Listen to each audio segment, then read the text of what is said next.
A young millionaire saw a barefoot boy on the sidewalk and decided to give him a chance. When the boy's mother saw the $10,000 he brought home, she burst into tears. The asphalt burned Elijah's bare feet as he shifted his weight on the dirty sidewalk, trying to find a cooler spot, but the summer heat had turned every inch of concrete into a griddle. His toes were covered in blisters from walking without shoes for the past week. A garbage truck rumbled past, making the ground vibrate. Elijah pulled his knees closer to his chest, watching as bits of paper swirled in the truck's wake. His t-shirt, 3 sizes too big and full of holes, hung loose on his skinny frame. "Be good, baby," his mother had said that morning, her eyes red from another sleepless night. "I'll try to be home early today." Elijah had just nodded, knowing it wasn't true. Lena hadn't come home early in months. She couldn't afford to work less than 12 hours, sometimes 14, cleaning other people's houses. "You got anything to eat?" she'd asked, checking their empty fridge for the 3rd time. "I'm good, Mama, don't worry." She'd touched his face then, her work-rough hands gentle against his cheek. My brave boy. Now 6 hours later, Elijah's stomach growled. He hadn't eaten since yesterday afternoon. The convenience store owner on the corner sometimes gave him day-old hot dogs, but today, the mean one was working, the guy who called the cops on kids like him. Elijah stood up, his feet screaming in protest. Time to check the recycling bins behind the strip mall. He'd made $8 yesterday from aluminum cans. Today, if he was lucky, he might find enough to buy some bread and maybe even a cheap pair of shoes from the dollar store. The sun beat down as he limped toward the first dumpster. The smell hit him before he got there, rotting vegetables mixed with something worse. He held his breath and reached in, feeling around for anything that might be worth something. Well, look who we got here. Elijah's heart stopped. He knew that voice. Tyrell, the 17-year-old dropout who ran collections for the local gang. "Just looking for cans," Elijah said, trying to keep his voice steady. Tyrell leaned against the dumpster, a cigarette dangling from his lips. 2 other boys flanked him, both wearing the same red bandanas. "You know the rules, little man. 20% of whatever you make goes to us for protection." "I haven't found anything yet," Elijah replied, but Tyrell grabbed his arm, twisting it. "Don't lie to me. I saw you yesterday with those cans. Where's our cut?" Elijah winced. "I needed it for food. My mama." "Your mama ain't our problem." Tyrell twisted harder. "You got till tomorrow to pay up. Double for making us wait. That's $3. $3? Elijah's voice cracked. "But that's—" "Tomorrow," Tyrell said, shoving him against the dumpster. "Or we'll find you, and trust me, you don't want that." They walked away, laughing, leaving Elijah rubbing his arm. $3 might as well have been 3,000. He slumped down next to the dumpster, the image of his father flashing through his mind. 2 years ago, Elijah's dad had left for his construction job like any other day. He'd kissed Lena goodbye, ruffled Elijah's hair, and promised to take them to the movies that weekend. 6 hours later, 2 police officers showed up at their door. No safety harness, 30-story fall, dead before he hit the ground. The construction company gave them $5,000 to keep quiet. The money lasted 4 months, and after that, everything fell apart. Elijah wiped his eyes with his grimy sleeve and kept searching. By late afternoon, his garbage bag was half full of cans, maybe $2 worth. Not enough for Tyrell, not enough for food, definitely not enough for shoes. The walk home took 40 minutes. Their apartment building rose up like a grey tombstone, covered in graffiti and missing half its windows. The elevator hadn't worked in years, so Elijah climbed 5 flights of stairs, his feet leaving bloody prints on the concrete steps. He knew something was wrong before he reached their door. The apartment was dark, darker than usual. He flicked the light switch. Nothing happened. "Mama?" "In here, baby." Lena's voice came from the kitchen. She sat at their wobbly table, staring at a piece of paper, an overdue electricity bill. "They cut it off?" Elijah asked, though he already knew the answer. Lena nodded, her shoulders shaking. $300. They want $300 to turn it back on. She looked up, her eyes shining with tears. "I tried to work out a payment plan, but they wouldn't." A loud knock cut her off, 3 sharp raps that made the thin door rattle in its frame. "Mrs. Carter, open up." Elijah recognized Mr. Lawson's voice, the landlord. Lena quickly wiped her eyes and went to the door. Mr. Lawson filled the doorway, his bulk blocking what little light came from the hallway. He looked past Lena, taking in the dark apartment with a sneer. "Rent's 2 months late," he said without preamble. "That's $800 you owe me." "Mr. Lawson, please," Lena started. "I get paid next week. If you could just—" "Next week?" He laughed, but there was no humor in it. "You said that last week and the week before." He jabbed a thick finger at her. "You got 7 days. 7 days to come up with the money, or you and your boy can find somewhere else to live." "Where are we supposed to go?" Lena's voice was barely a whisper. "Not my problem." Mr. Lawson turned to leave, then looked back. 7 days.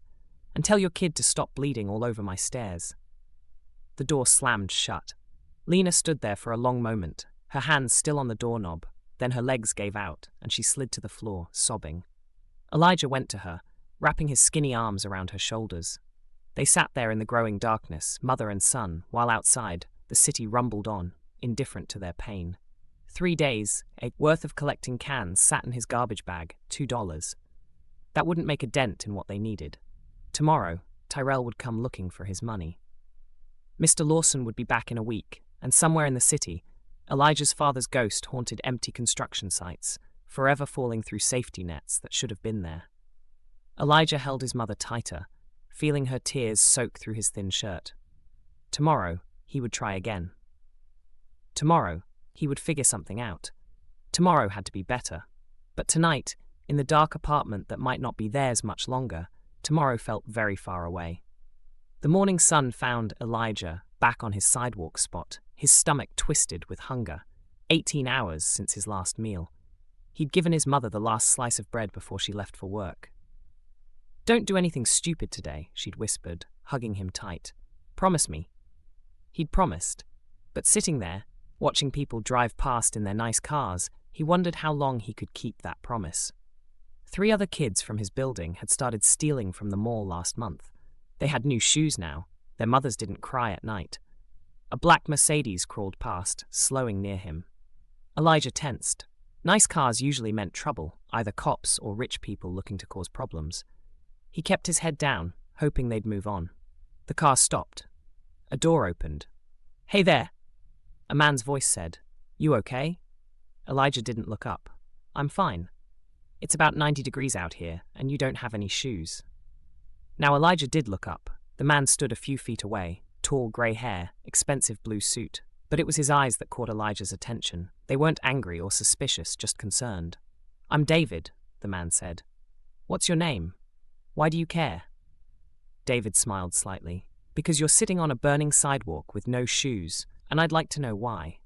Elijah studied him. No badge visible, no clipboard like the social workers carried. Just a guy in a suit, standing in the sun. "Elijah," he said finally. "Nice to meet you, Elijah." David gestured to the diner across the street. "Have you eaten today?" Elijah's stomach growled traitorously. "I'm not supposed to go anywhere with strangers." "Smart kid." David pulled out his wallet and held up a $20 bill. "How about this? You pick the place, anywhere you want. We sit where everyone can see us through the windows, and you can leave whenever you want." Elijah hesitated, his mother's warning echoing in his head, but so did her crying from last night. "Joy's," he said, pointing to the diner. "They got cameras." David nodded approvingly. "Good choice." The air conditioning hit Elijah like a wall as they entered Joy's. The waitress, Rachel, who sometimes gave him free water, raised her eyebrows but said nothing as they slid into a booth by the window. "Order whatever you want," David said, handing him a menu. Elijah's hands shook slightly as he opened it. "Why are you doing this?" "Because someone did it for me once." David leaned back, loosening his tie. 30 years ago, I was sitting on a different sidewalk, just as hungry as you are now." "You're lying." "No shoes either," David continued. "Though I had it a bit easier, it was only 70 degrees that day."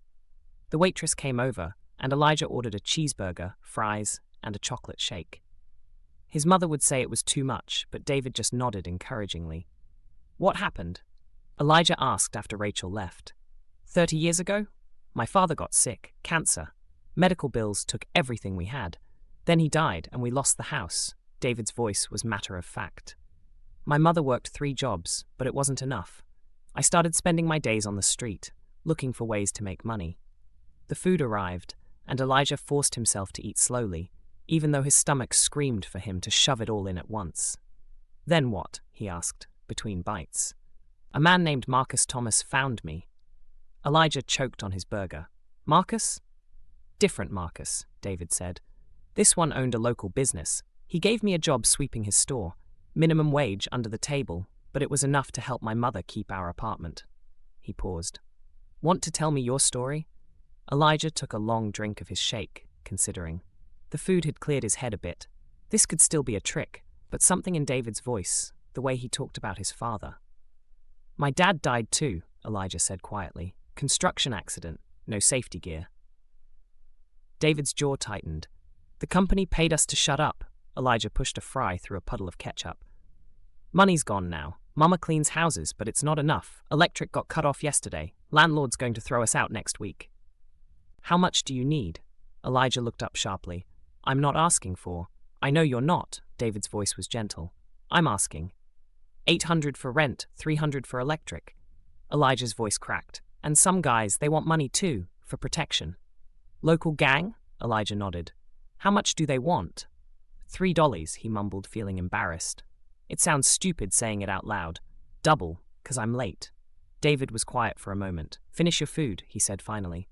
"Then I'd like to meet your mother." "She's working," Elijah replied. "When does she get home?" David asked. "Usually around 8. David pulled out a business card and wrote his cell number on the back. Then he counted out 5 singles. "For your protection fee plus some extra." Elijah stared at the money. "I can't. You can, and you will." David's voice was firm. "If you don't pay them, they'll hurt you. We need to buy time until we figure something out." "We?" "Yes, we." David stood up. "What's your address?" Elijah hesitated, then wrote it on a napkin. David studied it. "Building 2, Unit 4B. I'll be there at 8. He started to leave, then turned back. "Elijah, don't tell those guys where the money came from. Just pay them and stay away." Elijah watched as David got into his Mercedes and drove away, leaving him alone with an empty plate and $5 in his hand. Rachel came over with a to-go box. "Your friend left this paid for," she said, setting it down.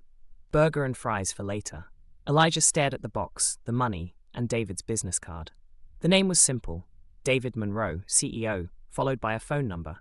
He stood up carefully, his feet still sore but his stomach full for the first time in days. Outside, the sidewalk was just as hot, but somehow it felt different. Like maybe, just maybe, things could change. But first, he had to find Tyrell and pay his debt. Then, he had to figure out how to tell his mother that a stranger in a Mercedes wanted to help them. And somewhere in between, he had to decide if he could trust David Monroe, the CEO who claimed he once had no shoes of his own. The to-go box was warm in his hands as he started walking. 8 hours until David came. 8 hours to either hope or worry. 8 hours to wonder if this was the beginning of something better, or just another cruel joke from a world that seemed to enjoy playing them. The landlord's voice boomed through the thin walls of Unit 4B. "You're running out of time, Mrs. Carter." Elijah took the stairs 2 at a time, still holding the to-go box from Joy's. His mother's voice drifted down the hallway, pleading. "Please, Mr. Lawson, just 2 more days." "I've heard it all before." Elijah rounded the corner just as Mr. Lawson jabbed his finger in Lena's face. 3 neighbors stood in their doorways watching. "Mama!" Elijah called out. Lena turned, her eyes wide. She'd come home early. Something must have happened at work. Her uniform was stained, and her hair had fallen from its usual neat bun. "Your boy's here to watch you beg," Mr. Lawson sneered. "Good. Maybe he'll learn something about responsibility." "Don't talk to my mama like that," Elijah said, his voice shaking. Mr. Lawson turned slowly. "What did you say?" "I said, Elijah, please." Lena grabbed his arm. "Go inside, baby." "Listen to your mother, boy." Mr. Boer. Lawson straightened his cheap tie. "And remember, 5 days left. Then you can both." "Then they can both what?" Everyone turned. David stood at the end of the hallway, his suit jacket draped over one arm. Even in the dim light, his presence filled the space. "Who the hell are you?" Mr. Lawson demanded. David walked forward slowly, his shoes clicking on the dirty floor. "David Monroe, and you are the owner of this building." "Ah." David stopped beside Elijah and Lena. "And you always threaten your tenants in public." Mr. Lawson's face reddened. "This is private property. You're trespassing." No, David replied smoothly. I'm a guest of the Carters. His smile was cold. Why don't we take this conversation inside, unless you prefer to conduct business in front of an audience? The neighbors quickly disappeared into their apartments. Mr. Lawson glanced between David's expensive suit and Lena's worn uniform, recalculating. Fine, he growled. But make it quick. Inside the apartment, the lack of electricity made the shadows deep and threatening. Lena fumbled with some candles, her hands shaking. Let me. David took the matches and lit 3 candles, placing them on the wobbly kitchen table. Their light revealed water stains on the ceiling, peeling wallpaper, and an empty fridge. $800, Mr. Lawson said, still standing by the door. That's what they owe for 2 months' rent, plus late fees. David nodded slowly. And the electricity? That's not my problem. No, David replied, but the broken window in the bedroom is, and the mold in the bathroom, and the rats I can hear in the walls. His voice remained calm. I wonder what the housing authority would say about those. Mr. Lawson's face turned purple. Are you threatening me? Not at all. I'm suggesting we work something out. David sat down at the table, gesturing for Lena to join him. Mrs. Carter needs time to get current on her rent. You need your money. I'm sure we can find a solution that works for everyone. Lena stood by the sink, her arms wrapped around herself. Mr. Monroe, I don't know who you are or why you're here, but he bought me lunch, Mama, Elijah said quickly. He wants to help. Help, Lena laughed, but it sounded more like a sob. Nobody helps, baby. Not anymore. I do, David looked at her steadily. Because 30 years ago someone helped me, Mr. Lawson snorted. Is this some kind of charity scam? No scam. David pulled out his wallet. How about this? I'll pay 1 month's rent right now. That gives Mrs. Carter 30 days to arrange payment for the 2nd month. And in that time, you fix the violations I mentioned. Or what? Mr. Lawson sneered. Or I make some calls. David's smile sharpened. I know several housing attorneys who'd love to see this building, and the local news stations are always looking for stories about slumlords exploiting single mothers. The room went quiet, except for the scurrying of rats in the walls. Mr. Lawson's hands opened and closed, like he wanted to grab David's expensive tie and squeeze. Fine, he spat finally. 400 now, 430 days, but the repairs will take time. 2 weeks, David replied, pulling out 4 crisp bills. Start with the electricity. I'll have someone check the work. Mr. Lawson snatched the money and stormed out, slamming the door hard enough to make the candles flicker. Lena sank into a chair, her face in her hands. Why? She whispered. Why are you doing this? Before David could answer, heavy footsteps thundered past the door, followed by shouts. Elijah recognized the voices. Tyrell and his crew. They're watching, he said quietly. They saw your car. David nodded. I expected they might. He turned to Lena. Mrs. Carter, your son told me about your situation. All of it. I'd like to help, but I know it's hard to trust strangers. Hard? Lena looked up, her eyes fierce despite her tears. My husband trusted his bosses, and they let him die. The company lawyer said he'd help us. He helped them bury the truth. The church said they'd help. Their prayers didn't pay our bills. Mama, Elijah started. No, baby. She stood up, her small frame straight and proud in the candlelight. Mr. Monroe, thank you for the rent money. I'll pay you back somehow, but we can't. A rock crashed through the window, sending glass everywhere. Elijah ducked, and David moved faster than his suit suggested, pulling Lena away from the spray of shards. You got money for rent, but not for us, Tyrell's voice carried up from the street. Bad choice, little man. David went to the broken window, careful of the glass. Stay here, he said firmly, both of you. What are you going to do? Elijah asked. Talk to them. David straightened his tie. Sometimes that's all it takes. They'll hurt you, Lena protested. No, David said simply. They won't. He left before they could argue. Lena ran to the window, Elijah beside her. Below, Tyrell and his crew squared up as David approached. 5 teenagers with nothing to lose against 1 businessman in an expensive suit. Come to save your charity case? Tyrell called out. David stopped a few feet away. No, I came to make you an offer. We don't make deals with suits. Sure you do, David's voice carried clearly in the evening air. You make deals with everyone. That's business, and this is a simple deal. Leave the Carters alone, and I don't make certain calls. Tyrell laughed. You threatening us, old man? Not at all, but I know your boss. The real one, not whatever street captain you report to. David pulled out his phone. One call, and he'll explain why harassing a 13-year-old boy is bad for business. The laughter stopped. Tyrell's crew shifted uneasily. You're bluffing, Tyrell said, but his voice wavered. Try me. David held up his phone. Or take the deal. Your choice. For a long moment, no one moved. Then Tyrell spat on the ground and waved his crew back. Whatever, he muttered. Kid ain't worth the trouble anyway. They slunk away into the growing darkness. David watched until they turned the corner, then came back inside. Lena and Elijah scrambled away from the window. They'll be back, Lena said. No, David brushed some glass from his sleeve. They won't.